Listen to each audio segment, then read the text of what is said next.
que vous allez bien. Je vous souhaite la bienvenue dans un nouvel épisode de podcast. Aujourd'hui, on accueille Alexandrina. Merci beaucoup d'avoir accepté mon invitation. Est-ce que tu vas bien? Oui, je vais très bien. Merci aussi de m'avoir invitée. Et toi, comment tu vas?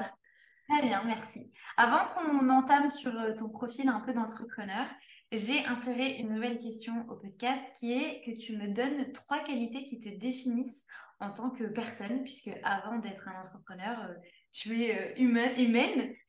Donc, est-ce que tu pourrais nous expliquer un peu qui tu es? Yes, alors trois qualités, je dirais enthousiaste, déterminé et dynamique. Ok, ça me va. C'est parfait. On est sur une bonne base de travail. Est-ce que tu pourrais m'indiquer un peu comment tu as commencé? Est-ce que c'est tombé à toi ou depuis combien de temps tu t'es lancé? Un peu qu'on pose le cadre de qui tu es. Oui, donc je me suis lancée il y a 2 ans et demi. Donc c'est pendant le confinement, enfin, je suis tombée sur plein de podcasts et de vidéos YouTube, etc., sur l'entrepreneuriat. Et moi, à l'époque, j'étais salariée et je me suis rendu compte que finalement, le salariat, ça ne me plaisait pas tant que ça. Donc, j'ai voulu me lancer, je ne savais pas dans quelle activité, enfin dans quel secteur, parce que je voulais absolument un secteur très précis. Et moi, Mhm. j'étais responsable de communication digitale. Et un jour, j'avais un ancien maître de stage qui m'avait contacté pour me proposer une mission d'emailing. Et c'est comme ça que je me suis dit, vu que l'emailing, j'en fais au quotidien, je vais en faire ma spécialisation. Et après, j'ai fait de l'emailing et j'étais aussi responsable de communication en tant que salariée pendant 1 an. Et puis j'ai posé ma démission et ça fait 1 an et demi que je suis à temps plein. Waouh. Et du coup, aujourd'hui, on va surtout être là pour parler d'emailing, de comment créer un lien avec les emails. Pour que ce soit clair pour tout le monde, est-ce que tu peux nous expliquer rapidement ce que c'est que l'emailing et qu'est-ce que l'on peut espérer avec cette pratique au sein d'un business? Alors l'emailing, c'est tout simplement tous les emails que vous recevez. Après, il y a bien entendu aussi la partie acquisition de contacts parce que pour envoyer des emails, il nous faut des contacts. Mais après, ça va être tous les emails que vous recevez, comme des emails de confirmation d'une commande, des emails pour enfin, post-achat, les newsletters, tout. Et pourquoi c'est important de faire de l'emailing dans votre activité? C'est parce que, en fait, c'est très, très complémentaire aux réseaux sociaux. Les réseaux sociaux, ça va vous aider à acquérir des contacts dans votre mailing list. Et votre mailing list enfin, enfin, l'emailing a un taux de conversion plus élevé que les réseaux sociaux. Pourquoi? Parce que déjà, vous pouvez tout simplement segmenter, c'est-à-dire dire, OK, ces personnes-là, je vais leur envoyer un email personnalisé parce que je sais que ce sont ce type de profil. Donc, mon message va plus les toucher. Je vais pouvoir exclure déjà mes clients. Je ne vais pas leur parler de mon offre alors qu'ils sont déjà mes clients. Donc déjà, les messages sont plus pertinents. En plus, ce qui est bien avec l'emailing, c'est que vous dépendez, enfin, il n'y a pas un algorithme qui change toutes les 2 semaines. Là, vous envoyez un email, il arrive dans la boîte de réception, simple.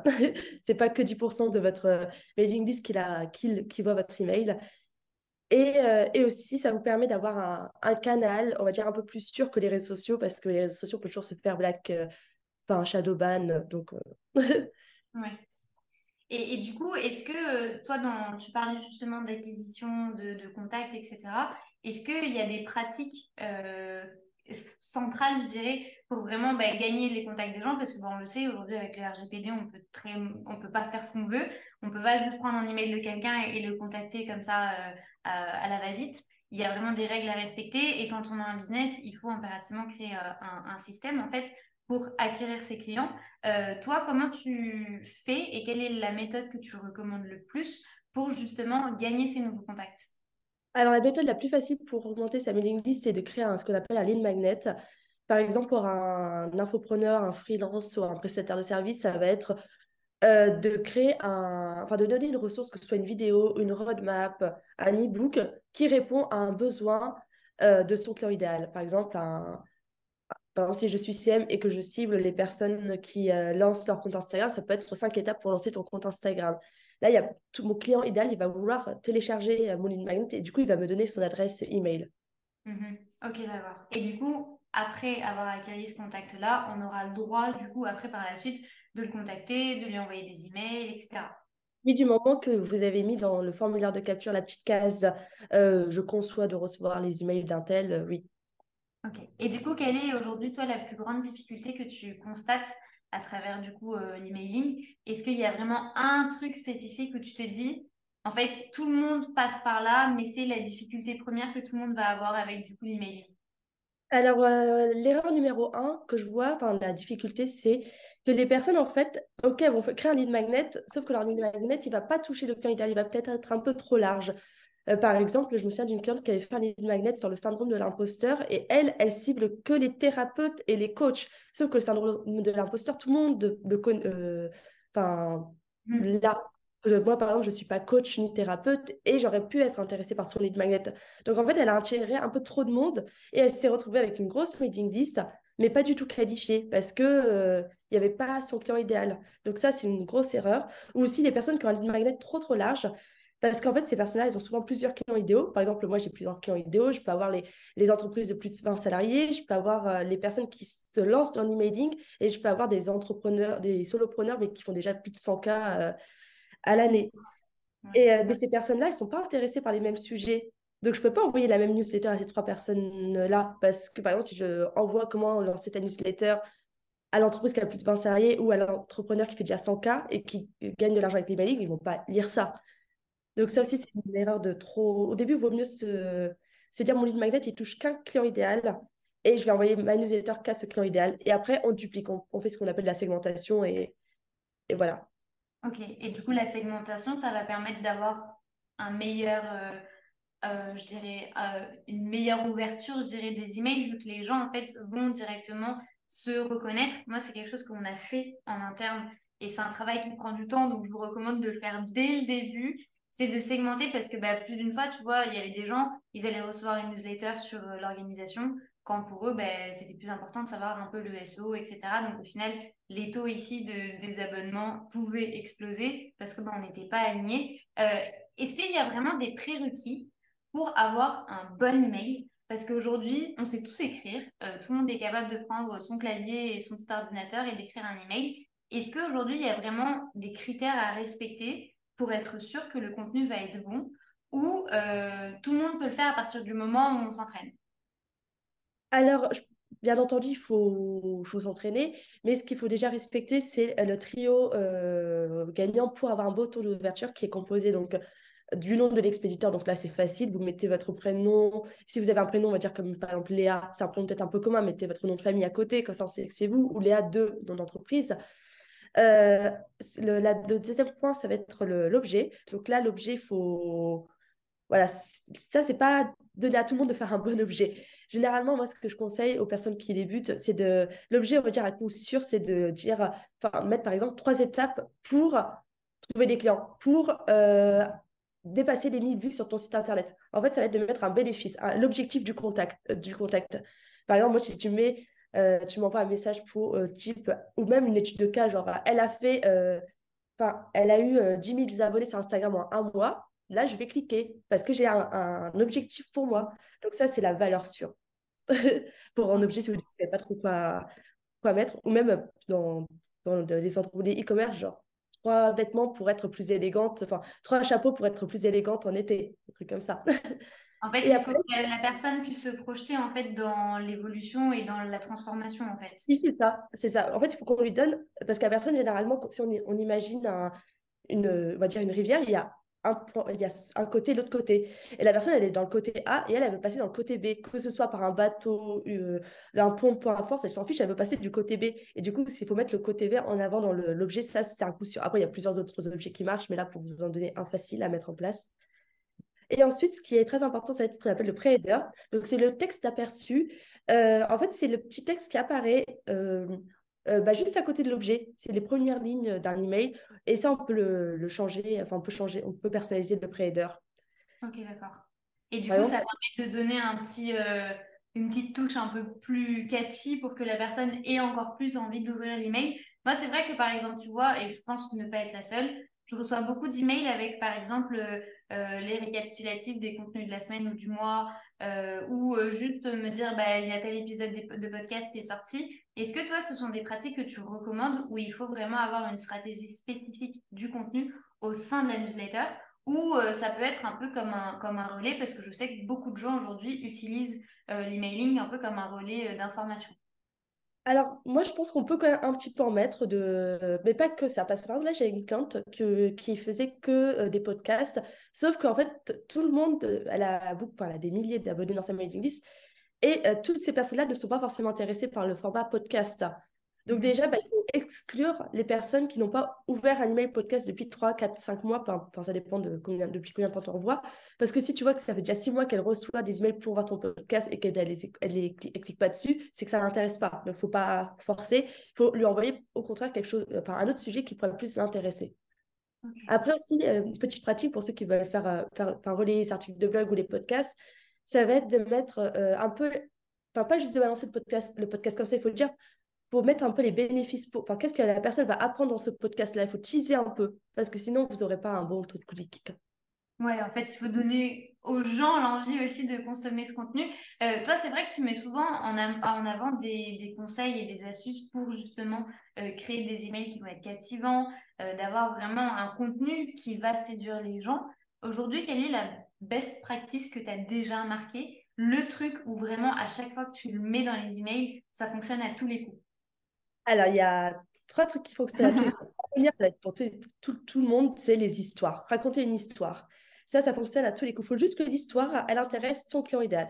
Je vais prendre un exemple. Une de mes clientes, on a raconté, elle est partie en Inde pour, ça dire un peu un voyage spirituel avec une association. Et elle, ses clients, ses prospects, ce sont des coachs et thérapeutes qui sont friandes de ce genre de voyage. Enfin, voilà, ce genre d'expérience. Donc, elles ont lu, ça les intéressait. Par contre, si quelqu'un envoyait ce type de newsletter à, par exemple, à des maisons de luxe, parce que c'est la cible, c'est des maisons de luxe, elles vont pas lire ça. Elles vont plutôt préférer une histoire type, bah, je suis allée chez Hermès et puis bon, bah, j'ai raconté mon expérience chez Hermès. Là, ça va les intéresser. Donc ça, c'est la première. Ouais, ça, c'est court sûr. Après, ce qui marche très très bien pour notamment euh, le- les prestataires de services, les coachs, c'est les études de cas. Par exemple, mettre comment ma cliente a obtenu un contrat de 10 000 euros. Là, bah, moi, je veux la même chose, donc je vais lire. Ça marche très, très, très bien. Et Ok. la troisième astuce qui marche très bien pour tous les secteurs, c'est les conseils actionnables. Ça veut dire qu'on va donner des choses avec des quick wins qu'on peut mettre en place et qu'on va avoir des petits résultats rapidement. Ok, donc au sein, toi, des emails que tu crées et des emails que tu invites à créer, il y a aussi ici une touche un peu de copywriting avec une structure quand même qui est réfléchie, qui est pensée, avec une histoire. Toi, comment tu fais pour savoir, parce que je sais que c'est une question qui va revenir, comment tu fais pour savoir quelles sont les histoires que tu vas mettre en avant en fonction du sujet que tu vas aborder? Et est-ce que ça va être vraiment quelque chose qui va t'arriver dans la vie quotidienne et tu vas essayer de le relier à quelque chose que tu vas vendre ou tu vas juste créer une histoire pour créer l'histoire. Parce que c'est vrai que, en fait, en emailing, quand on reçoit un email, on se dit toujours, enfin, en tout cas, je parle dans mon cas, je me dis toujours qu'est-ce qu'elle va me vendre? Qu'est-ce qu'il y a derrière? Tu vois? Il y a toujours un peu cette réticence de me dire, je ne sais pas ce qui se cache derrière l'intention de la personne. Est-ce qu'il y a ici des emails qui sont juste pour raconter des histoires ou quand même il faut avoir un CTA où on essaye de vendre quelque chose? Alors, donc alors la première question sur un peu qu'est-ce qu'on raconte comme histoire. Là, moi, je recommande aux gens de faire un fort travail de storytelling, enfin, ouais, de travailler leur storytelling personnel. Donc, c'est-à-dire, par exemple, se poser des questions type 3 étapes qui t'ont marqué dans ta vie, et après, tu peux un peu développer ces étapes dans tes newsletters. Ça peut être aussi essayer de réfléchir à tes valeurs, et après, tu peux raconter un jour, par exemple, imaginons que ta valeur, ce soit la justice, tu peux raconter une situation que tu as trouvée injuste. Et là, tu vas mettre en avant ta valeur. Enfin, voilà, il faut vraiment faire un travail sur son propre storytelling, des choses qui sont importantes pour toi. Moi, par exemple, ce qui est important, enfin, par exemple, dans mon histoire, c'est que j'avais toujours eu des bonnes notes, donc je vais pouvoir mettre ça en avant. Bah, et, bon, après, il faut que ça intéresse la personne. Et après, tu as aussi la partie des choses quotidiennes. Par exemple, moi, il y a quelques temps, j'avais testé TikTok pour le professionnel et j'ai raconté mon histoire sur TikTok. Et bon, moi, au final, j'ai pas eu beaucoup de résultats, mais c'est quelque chose qui intéressait les gens qui étaient inscrits à cette newsletter parce qu'ils hésitaient à se lancer ou pas sur TikTok. Et pour répondre à la question 2, c'était ah oui, est-ce que les newsletters ont toutes pour but un but pour vendre? Alors, dans l'emailing, on a les newsletters qui, comme son nom l'indique, c'est créer du lien. Et on va avoir les emails de vente où eux, ils sont plus promotionnels. Les newsletters, normal. Alors, on peut juste raconter des histoires ou donner des conseils. Après, par exemple, un prestataire de service, il peut, pourquoi pas, toujours mettre à la fin de sa newsletter, de son histoire, un petit CTA qui dit bah, si tu veux te faire accompagner par moi, bah, clique ici. Mhm. Voilà, ça peut toujours te ramener un client et ça prend pas beaucoup de temps à le mettre en place. Par contre, les emails de vente, là, tu vas beaucoup plus à te mettre en avant ton offre, comment, par exemple, comment travailler avec toi, comment se passe le process avec toi, ton portfolio, enfin, tu vas vraiment mettre en avant ton offre. Ok. Et il faut toujours qu'il y ait un lien avec la thématique. Ça sert à rien de mettre un CTA ou de mettre une offre qui n'aura aucun lien avec le sujet qu'on va évoquer. Parce que c'est vrai que tu vois, on a certains footers, vraiment à la fin de l'email, où c'est toujours du copier-coller, c'est toujours les mêmes. Mais si on parle, je sais pas, je vais dire une bêtise, mais si on parle de vanille dans le newsletter et qu'à la fin, dans le footer, on parle de chocolat, ici, il va y avoir quand même un choc au niveau du contenu, il faut quand même qu'il y ait un alignement ou ça n'a pas réellement d'importance en soi. Alors, si ton CTA il a un lien avec l'email, tu auras plus de clics. Après, tu peux faire par exemple, dans les newsletters par exemple, d'e-commerce, généralement, elles sont divisées en trois parties. Il y a l'information principale en haut, qui va être soit il va mettre en avant un produit, soit un conseil. Il va avoir une information secondaire, ça peut être des produits complémentaires ou autres, et une information tierce qui peut être, par exemple, renvoyée vers un article de blog, la carte de fidélité, la carte cadeau. Donc, en fait, ils font des blocs. Donc, ça peut aussi fonctionner comme structure. Et ce type de structure existe aussi pour les, par exemple, les infopreneurs ou pour les formations en ligne ou quoi, où c'est un peu, on fait un peu au hasard avec une histoire et après on met en avant ce qu'on veut vendre. Du coup, là, tu peux reprendre, enfin, les gens peuvent reprendre cette structure s'ils sont solopreneurs ou infopreneurs. Juste ce que je leur conseille pour eux, ça va être de mettre au moins le sommaire en haut. Parce que si le début ne les intéresse pas, mais qu'ils sont intéressés par exemple pour le deuxième sujet, bah, ils vont malheureusement quitter la page. Alors que si tu mets le sommaire en haut, au moins la personne va descendre directement sur le sujet qui l'intéresse. Très bon conseil, j'aime beaucoup. On va appliquer. Euh, on va passer maintenant à une partie que les gens généralement n'aiment pas. C'est du coup analyser les chiffres et comprendre effectivement si ce qu'on a mis en place a fonctionné ou non. Quels sont aujourd'hui en emailing les chiffres les plus importants à analyser? Puisque dans tous les outils qu'on va utiliser, quel que soit l'outil que vous avez choisi, il y a toujours le taux d'ouverture, le taux de clic, le taux de rebond, enfin il y a plein d'informations que vous pouvez trouver. Quelles est aujourd'hui vraiment les informations qui vont nous donner toutes les clés pour affiner notre stratégie et pour affiner le contenu que l'on va envoyer à ces gens? Alors, le chiffre numéro un, enfin, ça va être les chiffres qui se rapprochent le plus du taux de conversion. Alors, soit tu arrives à le calculer parce que, par exemple, un prestataire de service, ça va être assez simple, ou un coach, c'est que bah, tu envoies une newsletter, tu vois qu'il y a quelqu'un qui prend un appel découverte avec toi et qui a cliqué, bon, bah, tu te doutes qu'il vient de la newsletter. Après, ceux qui vendent de la formation, tu peux relier certains outils avec des plateformes en ligne qui te disent le chiffre. Donc, ça, c'est le plus important. Après, ce qui va se rapprocher le plus, ça va être le taux de clic. Donc, ce serait pour moi la deuxième donnée et la première qu'on voit directement dans l'outil emailing à analyser. Et s'il y a une troisième donnée à analyser, ça va être le taux d'ouverture. Mais on va dire qu'un très bon taux d'ouverture qui n'a pas de conversion, c'est inutile. Donc, c'est pour ça que moi, je privilégie de regarder tes conversions et tes clics, parce que tout le monde ne sait peut-être pas forcément compter ses conversions, les clics, comment tu le vois direct. Et l'ouverture, en fait, ça va te permettre de voir s'ils sont lus, enfin, s'ils sont ouverts. Et s'ils sont pas beaucoup ouverts, c'est peut-être un problème de spam ou un problème de liste qui n'est pas qualifié. Donc, ça te permet de réajuster des choses. Mhm. Et qu'est-ce que tu fais du coup des gens qui font désormais partie de ta liste parce qu'ils ont téléchargé ton freebie ou ils ont participé à une masterclass ou peu importe et ils sont dans le pôle inactif, c'est-à-dire que ce sont des gens qui n'ouvrent même plus tes emails ou qui ne te lisent même plus. Est-ce que on les enlève directement de la base de données? Est-ce que on les relance? Est-ce qu'on essaie de comprendre qu'est-ce qui s'est passé? Parce que c'est quand même du coup des gens qui font partie de notre business entre guillemets mais ce sont des fantômes. On fait comment du coup avec eux? Alors avec eux, généralement, on considère qu'un contact est inactif au bout de 3 mois sans avoir ouvert un email. Donc, on va le mettre dans une séquence de réengagement. Et en fait, c'est qu'on va lui envoyer 3 emails pour lui demander s'il veut toujours recevoir ou pas notre newsletter hebdo ou bimensuel. Et s'il n'interagit pas, au bout de ces 3 emails, alors pour les prestataires coach, on peut supprimer. Pour ceux qui vendent des produits physiques, ils peuvent les garder, mais juste leur envoyer un email peut-être une fois tous les tous les 2-3 mois parce que bon, c'est pas les mêmes produits. Par exemple, quelqu'un qui vend des petits produits à 20-30 euros, tu peux quand même réussir à les récupérer, les inactifs, juste essayer d'espacer les délais d'email. Ok. Et du coup, là, il y a aussi peut-être un travail à faire de comprendre quelle est la thématique qui lui plaît. Ou est-ce que c'est probablement aussi un problème de séquence de bienvenue? Parce que c'est vrai qu'il y a beaucoup de gens qui vont s'inscrire à notre freebie ou à notre ebook et après, en fait, qui vont clairement nous oublier et ils vont peut-être voir nos emails passer, mais ça va direct partir à la poubelle parce qu'ils ne se souviennent pas de nous.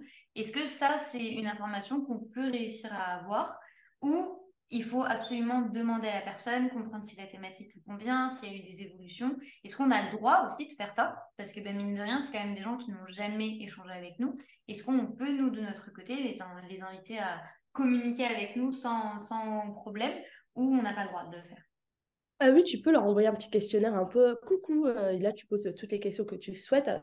Après, si tu veux avoir des réponses sur un questionnaire, faut leur donner un cadeau, c'est plus facile d'avoir des réponses. Donc ça, c'est une bonne pratique de leur envoyer des questionnaires pour mieux les connaître. Après, s'ils ouvrent plus, bah, il faut regarder pour... C'est vrai qu'on peut essayer de prendre le temps pour voir pourquoi ils ouvrent plus, mais généralement, c'est qu'ils sont pas du tout les clients... Enfin, c'est que votre newsletter les intéresse. Soit ils n'aiment pas le format newsletter, ce qui est possible, et continuent à vous suivre sur les réseaux sociaux. Donc ça, c'est la première possibilité. Et la seconde possibilité, c'est que ce ne sont pas vos clients idéaux. Ok, très bien. Et Mais du avant coup, d'arriver là, on peut un peu analyser les gens qui cliquent pas comment ça, par exemple, si on voit qu'il y a des gens qui cliquent sur l'article et le nom de l'article est par exemple sur, je sais pas, se sentir mieux, bah, on peut se dire cette personne, elle s'intéresse au sujet bien-être. ouais, ok. Du coup, il faut vraiment prendre le temps de se pencher dessus, de comprendre les thématiques qui leur plaisent ou non, pour ben, parler le même limite, le même langage que lui, mais surtout pour lui présenter du contenu qui va lui plaire. Il faut quand même pas oublier que l'email, c'est quand même un contenu qui est plus intime, puisqu'on rentre vraiment dans la boîte email de la personne, donc il faut quand même aussi faire un peu attention à la thématique que l'on va aborder. Toi, quelle serait l'organisation que tu recommandes pour être tant dans la régularité, mais aussi dans le nombre d'envois, puisque bah, au niveau business, il y a de tout. Il y a des gens qui envoient des emails tous les jours, il y a des gens qui envoient des emails une fois par mois. Je sais que c'est la question à 10 000 $ qu'on doit souvent te poser. Combien d'emails envoyer, mais surtout, au-delà du nombre, euh, comment faire pour réellement trouver la bonne organisation pour ben, réussir à produire le contenu régulièrement, puisque je sais que c'est aussi un gros problème de prendre le temps de rédiger, de penser la stratégie, etc.